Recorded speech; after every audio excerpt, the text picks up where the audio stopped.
ہیں دیکھیے ہر لفظ کی ایک ہسٹری ہوتی ہے، ایک ماضی ہوتا ہے۔ اگر لفظوں کی ماضی سے، لفظوں کے نشیب و فراز سے، ہر لفظ کے اندر ایک چیز ہوتی ہے، اگر اس کو آپ دیکھ نہیں سکیں گے تو لفظوں کے اندر، جیسے آپریٹ کے بعد انسان کے اندر ڈاکٹر جھانکتا ہے، تو جب تک صاحب زبان لفظوں کو آپریٹ کر کے اندر نہ دیکھ سکے تو اس وقت لفظوں کے حقائق سے اور اس کے نظائر سے کبھی واقف نہیں ہو سکے۔ تو حلہ درس ہلال سے ہے۔ آپ نے دیکھا ہوگا ہلال، دیکھیے آپ اس کو قمر بھی کہتے ہیں، اردو میں بدر بھی کہتے ہیں، لیکن اس سب میں فرق ہے۔ ہلال کے معنی بھی چاند ہے، بدر کے معنی بھی چاند ہے، قمر کے معنی بھی چاند ہے، لیکن یہ دیکھیے اس میں فرق ہے۔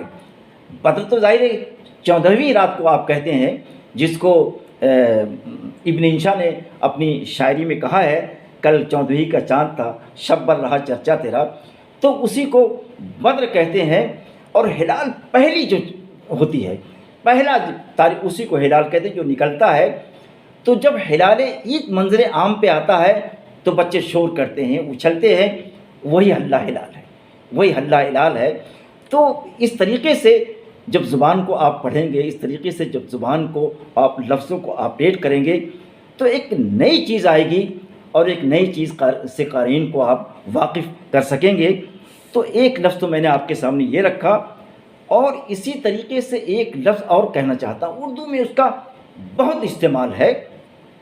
جو اچھی زبان لکھنے والے ہیں، اچھی زبان بولنے والے ہیں، آپ کسی کو کہتے ہیں کہ یار اس بڑا بد مزاج قسم کا آدمی ہے، اس کو سلیقہ نہیں ہے، اور اسی کو آپ بہت سلیقے کی زبان میں کہتے ہیں کہ شے لطیف سے واقف نہیں ہے۔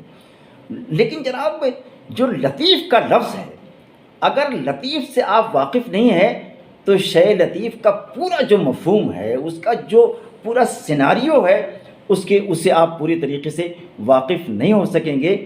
خاکسار یہ کہنا چاہے گا کہ لطیف اسے کہتے ہیں بہت باریک چیز کو، ایک لطیف بہت باریک چیز کو کہتے ہیں کہ بڑے غور سے آپ دیکھیں، بلکہ دوربین آپ لگا کے دیکھیں، جیسے ایٹم ہوتا ہے تو آپ اپنی آنکھوں سے دیکھ نہیں سکیں گے جب دوربین آپ کی آنکھوں پہ چڑھی نہ ہو۔ تو لطیف کا مطلب یہ ہوتا ہے کہ وہ آدمی کبھی لطیف ہو ہی نہیں سکتا ہے جس کے ہاں باریک بینی نہ ہو، جس کے ہاں دور بینی نہ ہو، اسی کو لطیف کہتے ہیں۔ اور میں یہ بھی کہنا چاہوں گا کہ قرآن میں بھی لطیف کا لفظ بہت آیا ہوا ہے۔ اللہ کے لیے جو اوصاف استعمال ہوتے ہیں اس میں ایک لطیف کا بھی لفظ ہے۔ لطیف کہتے ہیں کہ اللہ تعالیٰ باریک سے باریک ترین چیزوں کو دیکھتا ہے، بلکہ یہاں تک کہا گیا ہے کہ اگر چٹان ہو، کھو ہو، اس میں کوئی نیچی چیز ہو تو اسے بھی دیکھتا ہے۔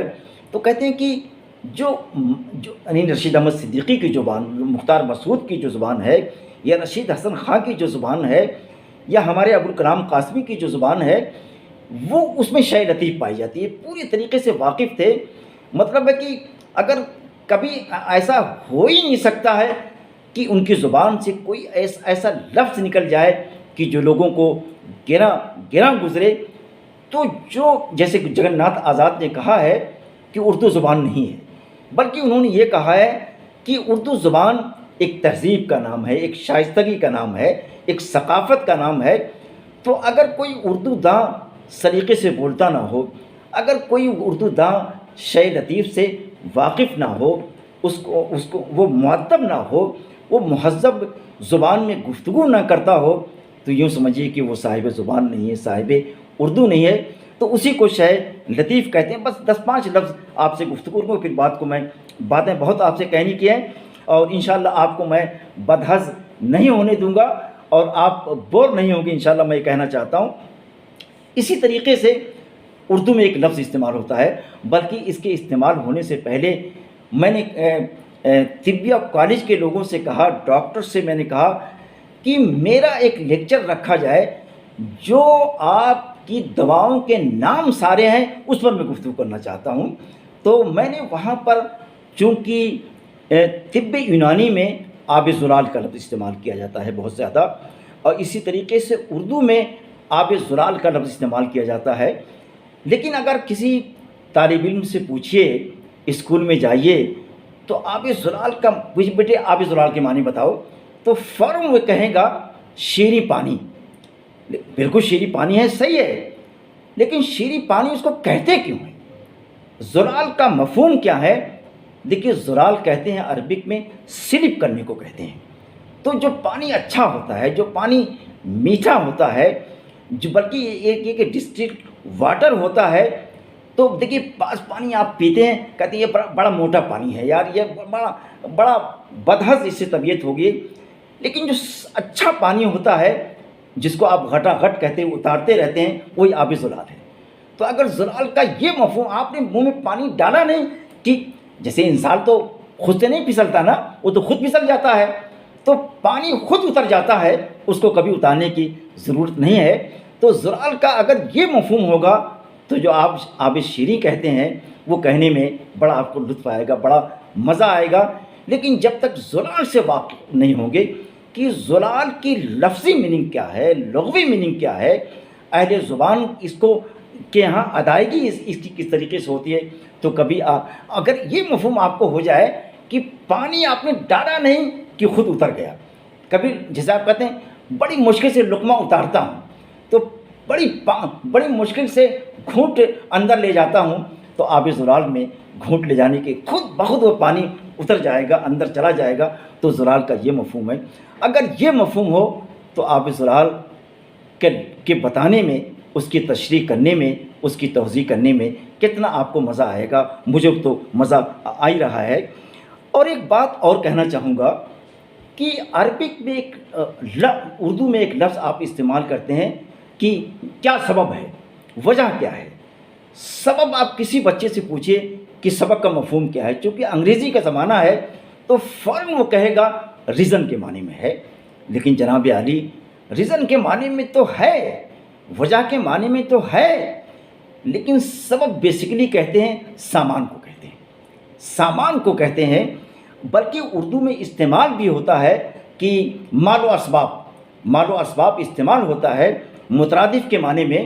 تو سبب بیسیکلی رسی کو کہتے ہیں، سامان کو کہتے ہیں۔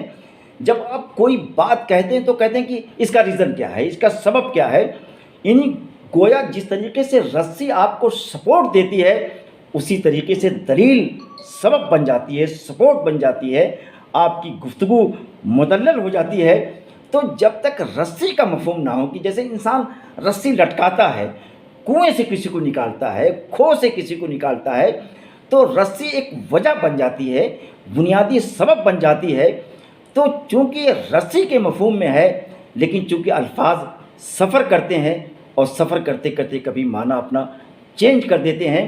بلکہ میں آپ سے ایک بات کہنا چاہوں گا کہ جیسے عربک اردو میں اگر آپ اردو غزل سے واقف ہیں، اردو غزل کو آپ پڑھتے ہیں، جس کو آپ رئیس المتغزلین حضرت موہانی کو پڑھتے ہیں، تو اگر آپ وہ جو رقیب کا لفظ ہے اس سے واقف ہوں گے، اردو غزل میں رقیب کا لفظ خاص طور سے جو کلاسیکل غزلیات ہیں اس میں تو پیتا سینکڑوں ہزاروں جگہوں پر آپ کو مل جائے گا کہ رقیب کا لفظ استعمال کیا جاتا ہے۔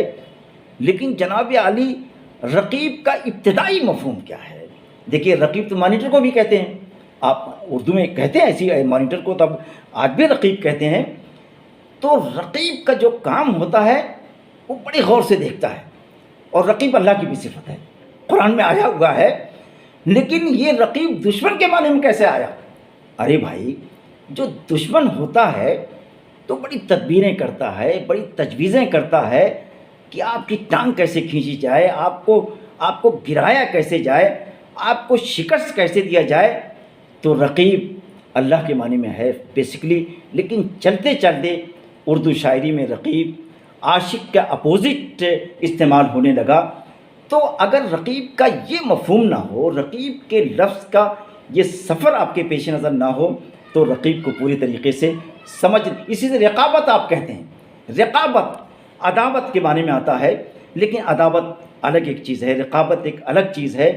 جناب یہ لفظوں کو جو اسٹڈی ہے نا، یہ بڑی دلچسپ اسٹڈی ہے۔ جب تک آپ لسانیات کا شوق آپ کے اندر ہوگا، لفظوں کی اسٹڈی سے کا آپ کے اندر اشتیاق نہیں ہوگا، تو میں سمجھتا ہوں کہ اردو کو بہت کچھ دے نہیں پائیں گے۔ یہ بہت ضروری ہے کہ لفظوں کے اندر اتر کر بیٹھا جائے، بلکہ ان کے اندر رہنے کی کوشش کیا جائے۔ جب تک آپ کی لفظوں سے ہم کلامی نہیں ہوگی، لفظ ہم کلام ہوتے ہیں، لفظ گفتگو کرتے ہیں، تو لفظوں کی جو آواز ہے، لفظوں کی جو گفتگو ہے، اگر اس سے آپ واقف نہیں ہوں گے تو میں سمجھتا ہوں کہ اپنی زبان کو بہت اچھے طریقے سے سجا نہیں سکتے ہیں، بنا نہیں سکتے ہیں، جس کو آپ تخلیقی ادب کہتے ہیں۔ آپ کہیں تخلیقی ادب تو بہت استعمال ہوتا ہے، تو ادب کو وہ تخلیق کرتا ہے جو نئے الفاظ دیتا ہے، جو نئے مفہوم دیتا ہے، جو زبان کو نئے اسلوب دیتا ہے، اسی کو تخلیقی ادب تو کہتے ہیں۔ ارے بھائی، آپ شہریار پہ کوئی مضمون لکھیں کہ شہریار پر شفیق ادوائی صاحب نے یہ کہا ہے، ابوالکلام قاسمی صاحب نے یہ کہا ہے، گوپی چند نارنگ نے یہ کہا ہے، یہ تخلیقی ادب نہیں ہے۔ تخلیقی ادب یہ ہے کہ شہریار کی شاعری کو پڑھا جائے، اس کا مطالعہ کیا جائے، بلکہ یوں کہیے کہ اس پر بصیرہ کیا جائے۔ جب تک کسی چیز پر آپ بصیرہ نہیں کریں گے، جب تک کسی چیز پر آپ ڈیرا نہیں ڈالیں گے، تو کبھی تخلیقی ادب کو رقم نہیں کر پائیں گے۔ یہ بہت ضروری ہے۔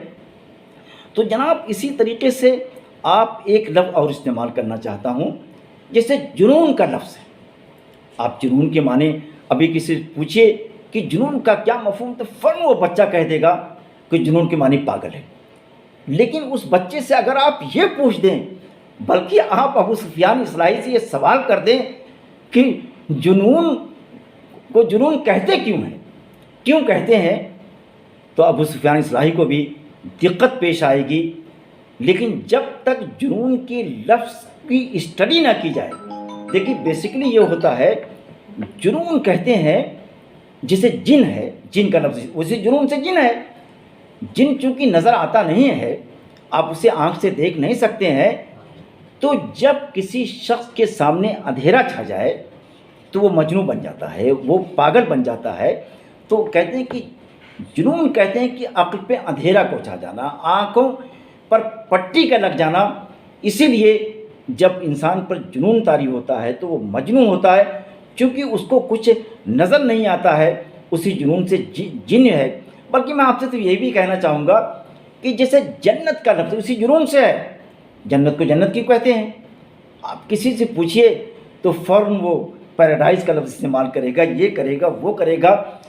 تو جنت کو جنت اس لیے کہتے ہیں کہ جنت میں ایسے، جنت بیسیکلی باغ کو کہتے ہیں، ایسا باغ، گارڈن، جنت کے معنی گارڈن کے آتے ہیں، ایسا گارڈن کہ جس میں دھوپ کا گزر نہ ہو سکے، یعنی اتنی ہریالی ہو، اتنی شاخیں ہوں، اتنی شادابی ہو، اتنی درخت ہو کہ آپ نے دیکھا ہوگا کہ گرمیوں میں خاص طور سے، اب تو آپ اے سی کار سے چلتے ہیں اور اس میں اے سی چلا لیتے ہیں، گرمی ہوتی ہے، لیکن پہلے، آج سے 50 سال پہلے، 100 سال پہلے، جب انسان گرمیوں میں چلتا تھا تو پیڑ کا جہاں سایہ ہوتا تھا یا باغ کوئی ہوتا تھا، بیٹھتا تھا، سستاتا تھا۔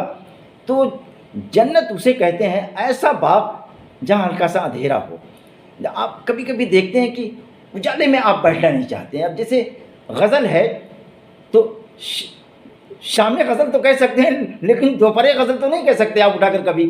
تو یہ اصل چیز، اسی سے جن ہے، اسی سے جنت ہے، اسی سے جنون ہے، اسی سے مجنون ہے۔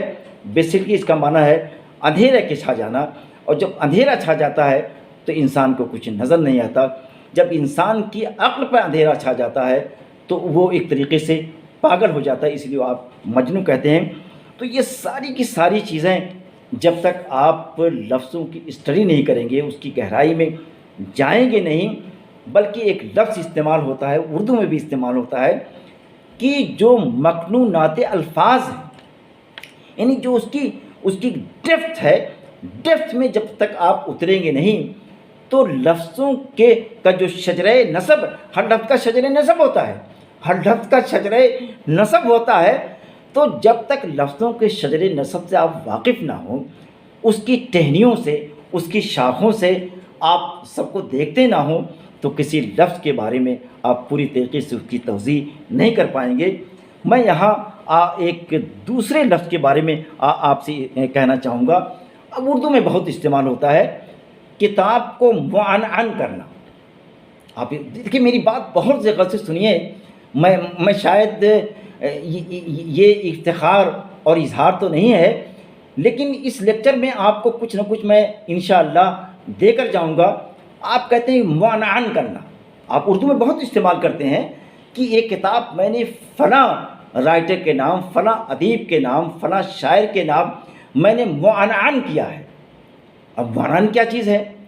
اگر میں آپ سے کہوں کہ جس کو آپ انگریزی میں ٹائٹل کہتے ہیں، جس کو آپ اردو میں عنوان کہتے ہیں، اسی عنوان سے معنعن ہے.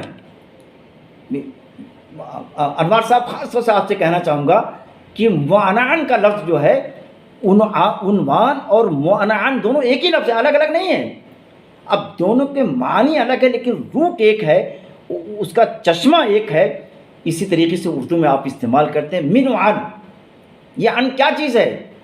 یہ وہی چیز ہے بالکل ہو بہو ایز اٹ از جس کو آپ کہتے ہیں.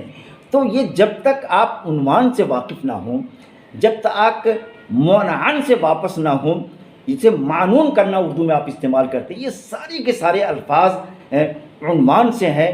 تو جب ایک لفظ کو آپ پکڑ لیں گے تو وہ جو اس کا شجرہ نسب ہے، جو شجر کی شاخیں ہیں، جو اس شجر کے سارے احاطے ہیں، ان احاطوں سے پوری طریقے سے آپ واقف ہو جائیں گے. تو یہ میں نے بس ایک لفظ اور استعمال کروں گا، پھر اس کے بعد کچھ اشعار آپ کے سامنے رکھوں گا. ایک لفظ آپ اردو میں استعمال کرتے ہیں، جہاز کا لفظ استعمال کرتے ہیں. جہاز آپ کے تصور میں نہیں ہوگا، جہاز کا لفظ تو ہندی میں بھی استعمال ہوتا ہے، لیکن جہاز کا جو لفظ ہے وہ عربک لفظ ہے. میں ابھی آپ کو بتاؤں تو آپ آسانی سے سمجھ جائیں گے. جو آپ کے ذہن میں کچھ تذبذب ہے، جو وسوسے ہیں، وہ خلش جو ہے وہ دور ہو جائے گی. یہ جہاز جس کو آپ جہیز کہتے ہیں، وہی جہیزی جہاز تو ہے، الگ تھوڑا نا کوئی چیز ہے. تو جہاز اس جہاز کو کہتے ہیں جو سامان کو لے کے جاتا ہے، جو مسافروں کو لے کے جاتا ہے. تو جہاز کا کام ہے لوڈنگ کرنا. بیسیکلی جہیز جس کو آپ کہتے ہیں، آپ کہتے ہیں جہیز کو لوڈ کر دو. شادی کے بعد جو کھانے کے بعد بارات جب جاتی ہے تو جہیز کے لوڈ کرنے کی بات آتی ہے. وہی جہیز ہے، وہی جہاز ہے. تو یہ جب تک ان چیزوں سے آپ واقف نہیں ہوں گے، جہاز کے میننگ تو آپ کسی سے پوچھیے تو کوئی ایروپلین کہہ دے گا، کوئی یہ کہہ دے گا، کوئی وہ کہہ دے گا. لیکن جہاز کی بیسک جو میننگ ہے، جو بنیادی اور اساسی اس کی جو میننگ ہے، وہ یہ ہے سامان کا لوڈ کرنا. جہیز تو اگر آسانی سے اگر دونوں لفظ کسی اردو داں کے سامنے آپ رکھیے تو آسانی سے وہ سمجھ جائے گا. تو جناب اس طریقے سے لفظوں کی اسٹڈی کی جائے. بلکہ ایک لفظ مجھے اور استعمال کرنے کی اجازت دی جائے. جیسے آپ لفظ لکھتے ہیں نفس. ایک نفس ہے، ایک نفس ہے. ظاہر ہے جب نفس آپ بولیں گے تو وہ باڈی کے معنی میں آئے گا، وہ انسان کے معنی میں آئے گا. لیکن نفس جب آپ بولیں گے تو بریتھ کے معنی میں آئے گا، جس کو آپ سانس کہتے ہیں. جناب اسی سے نفیس ہے، اسی سے نفیس ہے. نفس ہے، نفس ہے. نفیس کیا ہے؟ دیکھیے نفس کے معنی جو بیسیکلی آتے ہیں کسی چیز کو چھپا کے رکھنا. نفیس کی جو بنیادی میننگ ہے کہ ایسی چیز آپ کے پاس ہو کہ جو بڑی قیمتی ہو، بڑی گراں ترین ہو، بڑی کاسٹلی ہو، وہ کسی کو دینا نہ چاہے تو انسان اسے چھپاتا ہے، اس سے تحت درد رہتا ہے. بلکہ جب بینک نہیں تھے، ننیانے پیسے کہاں کہاں چھپائے جاتے تھے. تو نفیس کے معنی ایسی چیز جو چھپائی جائے، جس پر بخالت کی جائے، کسی کو دینے کی کوشش نہ کی جائے، تو اس کو اس لیے نفیس کہتے ہیں.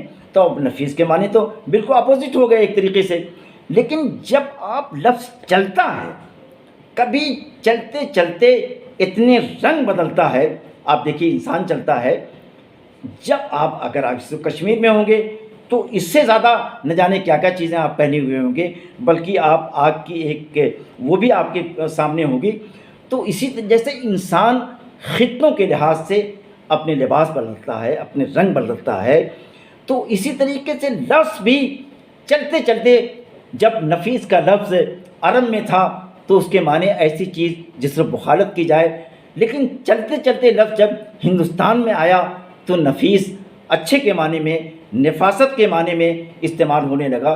تو جب تک لفظوں کے اسفار پر، لفظوں کے روٹس پر، لفظوں کی جہتوں پر آپ کی نگاہ نہ ہو تو آپ کبھی بھی اردو کو خوبصورت زبان، جس کو مہذب زبان آپ کہتے ہیں، بہت ہی ایجوکیٹڈ قسم کی زبان کہتے ہیں، کبھی آپ بنا اسے نہیں سکتے ہیں۔ تو چند الفاظ تھے، لیکن چند شعر میں آپ کے سامنے اب رکھنا چاہتا ہوں۔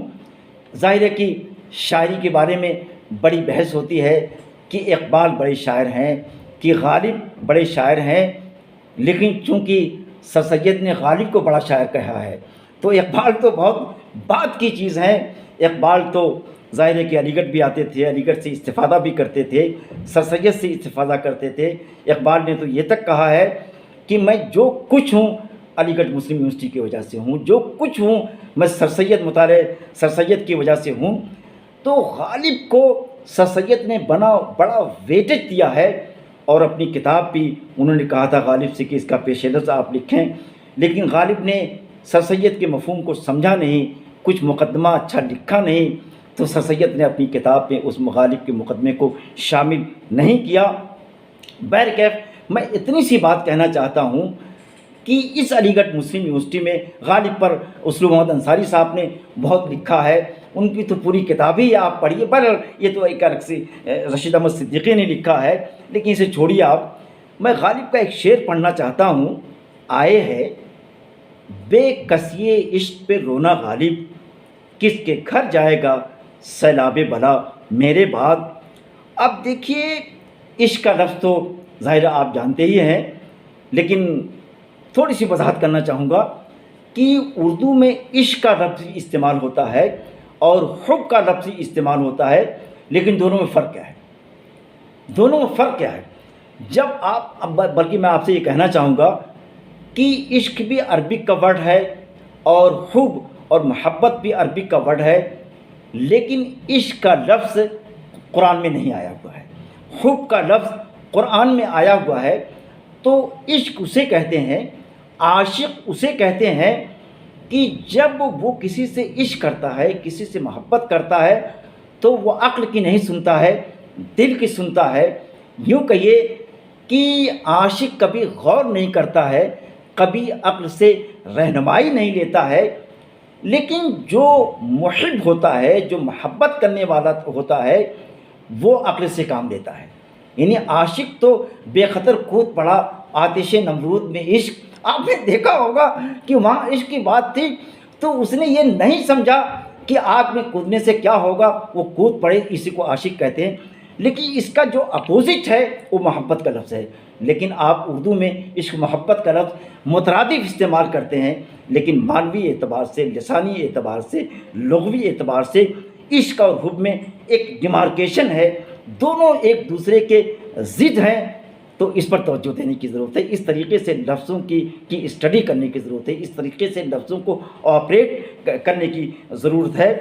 تو غالب کا جو دوسرا مصرع ہے، کس کے گھر جائے گا سیلاب بلا میرے بعد، دیکھیے سیلاب بلا آیا ہے۔ سیلاب کے معنی آپ کسی بچے سے پوچھیں تو فوراً کے سیلاب نے فلٹ، چونکہ انگریزی کے الفاظ بڑے سستے ہو گئے ہیں، بڑے ہماری میموری میں، ہماری استعداد میں جمع ہو گئے۔ سیلاب کسی سے پوچھے فلٹ کے معنی میں استعمال کرے گا، اور فلٹ کے معنی میں ہے بھی، لیکن جو صاحب زبان ہوتا ہے وہ اسے یوں دیکھتا ہے کہ یہ دو لفظوں سے کنسسٹ ہے، ایک سیل کا لفظ ہے، ایک آب کا لفظ ہے۔ تو سیل آب ہے، سیلاب جو ہے یہ بیسکلی سیل آب ہے۔ تو سیل اسے کہتے ہیں جو بڑی تیزی سے پانی بہتا ہے، اسے سیل کہتے ہیں، اس میں روانی ہو، اگر پانی کے بیچ میں آپ آنا چاہیں تو کھڑے نہ ہو سکیں، اسی کو سیلاب کہتے ہیں۔ تو دیکھیے فلٹ ایک اور چیز ہے، لیکن سیل اور آب ایک الگ چیز ہے۔ سیل عربی کا ورڈ ہے، آب فارسی کا ورڈ ہے۔ تو جب اس طریقے سے آپ لفظوں کو نہیں دیں گے تو پوری طریقے سے لفظوں کے معانی سے، اس کے اوصاف سے، بلکہ ابو سفیان اسرائیلی کے امتیاز سے نہیں، لفظوں کے امتیاز سے جب تک آپ واقف نہیں ہو سکتے ہیں۔ تو ایک ادیب کو، خاص طور سے ناقد کو، صاحب زبان کو کئی زبانیں آنی چاہیے. ظاہر خاکسار کو عربی تھوڑی بڑی آتی ہے، لیکن فرنچ تو نہیں آتی، لیکن مجھے ہبرو تو نہیں آتی. اگر مجھے عبرانی نہیں آتی تو مجھے عربی نہیں آتی، تو اب مجھے عبرانی نہیں آتی ہے. تو یوں کہیے کہ میں اپنے آپ سے سوال کرتا ہوں کہ جب تک تم عبرانی نہیں سیکھو گے تو پوری طریقے سے عربی زبان کے قواعد سے، اصول سے، لفظوں سے واقف نہیں ہو سکو گے. تو جناب ایک دوسرا شعر پڑھنا چاہتا ہوں کہ جوش قدا سے بزم چراغاں کی ہوئی. غالب کا شعر بڑا خوبصورت سے شعر ہے کہ جوش قدا سے بزم چراغاں کی ہوئے، مدت ہوئی ہے یار کو مہما کی ہوئے. تو جناب عالی یہاں پر جوش قدا کا جو لفظ ہے، یقین جانیے اس میں جو معنویت ہے، اس کو جس طریقے سے غالب نے استعمال کیا ہے، جب تک آپ نے اپنی آنکھوں سے نہ دیکھا ہو. آپ نے دیکھا ہوگا جب کچھ پکتا ہے تو اس میں بھاپ بھی اٹھتی ہے، اس میں بلبلے بھی اٹھتے ہیں. جب گرم ہوتا ہے اسی کو جوش قدا کہتے ہیں. جوش بھی عربی کا لفظ ہے. اس کے بعد جو قدا، پیالے کو کہتے ہیں، قدا خار جس کو آپ کہتے ہیں یہ. تو جوش قدا میں غالب نے ایک طریقے سے پورے ماحول کو سامنے رکھ کے بات کہی ہے. جوش قدا یعنی جب تک وہ پوری جیسے دیگ چڑھتے ہیں اور پھر اس میں جو خوشبو آتی ہے، وہ ساری کی ساری چیزیں جوش قدا میں ہیں.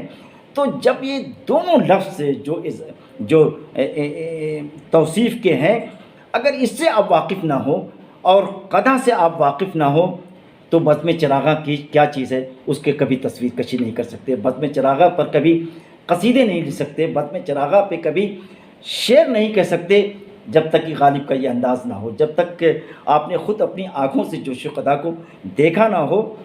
اور مدت ہے یار کو مہما کی ہوئی. دیکھیے اس میں کئی لفظ ہے. جوش کا لفظ ہے، قدا کا لفظ ہے، اس کے بعد مدت کا لفظ ہے. اب دیکھیے اسی پر ابھی گفتگو کروں کو مدت کیوں کہتے ہیں؟ تو ایک اب مدت کے معنی تو پیریڈ کے معنی میں آپ کہہ دیں گے، لیکن مدت اس مدوں کے معنی آتے ہیں پھیلانے کے معنی. مطلب پیریڈ جو چلتا ہے ایک جگہ سے لے کے سن 2002 سے سن 2020 تک ایک پیریڈ ہے.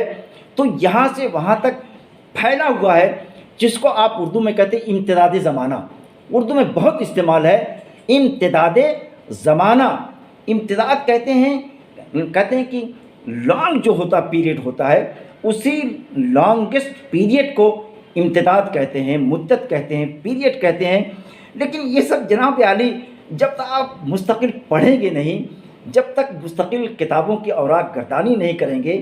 دیکھیے جتنے بڑے شاعر تھے، چاہے آپ ٹیگور کو دیکھ لیجیے، چاہے آپ اقبال کو دیکھ لیجیے، یہ سارے کے سارے شاعر، شعراء، ادیب یا ادب تخلیق کرنے والے سوتے بہت کم تھے. اگر آپ سوئیں گے تو تخلیقی ادب پیش نہیں کر پائیں گے. اس کے لیے سارخیزی بہت ضروری ہے، اس کے لیے کم خوابی بہت ضروری ہے. اگر کسی زبان کو دینا چاہتے ہیں، اپنے وجود کو برقرار رکھنا چاہتے ہیں، تو اس کے لیے ضروری ہے کہ سوئیے کم. یہ بہت ضروری. جو شخص سوتا ہے وہ کھوتا ہے. آپ نے یہ بات بہت آسانی سے سنی ہوگی. جہاں ایک اور شعر غالب کا پڑھنا